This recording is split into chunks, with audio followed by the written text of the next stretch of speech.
Hi there, it's January the 9th and we're continuing our journey through the Gospel of Matthew, and we're in chapter 7 and we're looking today at verses 15 to 29, which is the end of the chapter.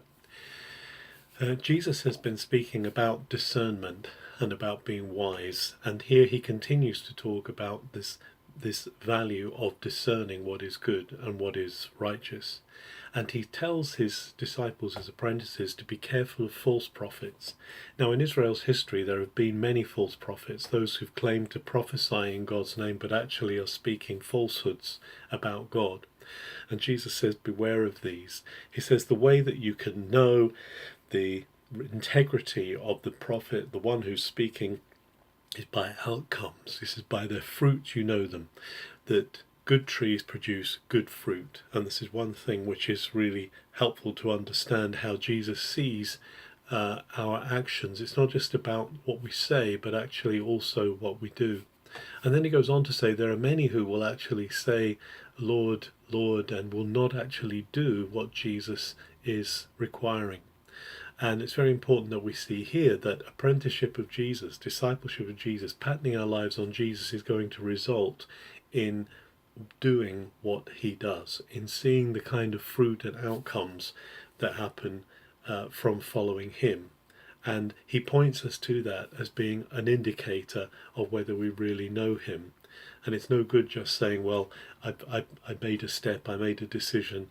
It's actually also about that being enacted in our lives, and our lives showing the commitment of our hearts to him. And so finally in this chapter Jesus speaks of a very well-known story of the two men, the one who built his house on rock, the other who built his house on sand. And building a house on rock is something that is costly, something that requires commitment, something that requires time. Building on rock is more difficult, it's more challenging than building on sand. It's easy to build on sand, you don't have to do lots of preparation.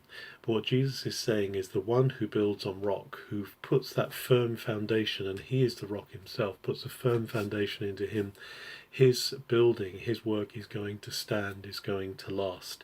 Whereas the one who makes it easy, tries to just row along and say, oh, I'm doing the right things, I'm behaving the right way, but actually in his heart is not committed, there's going to be a fall. Jesus says the winds are going to come, the storms are going to come, but it's the rock, the Jesus, it's our lives built on him that are going to see us through in the end of the day, and are going to see us come right through the storms and the winds of life. It's important today that as we follow Jesus, our heart is always the issue. And at the end of these teachings of Jesus, these famous teachings, this first block of teaching, one of 5 blocks of teaching, we see that Jesus has authority in the things he says. The people recognize the authority that he has. We also recognize his authority in our lives, and therefore need to put into action the things that he's calling us to do. Have a very good January the 9th.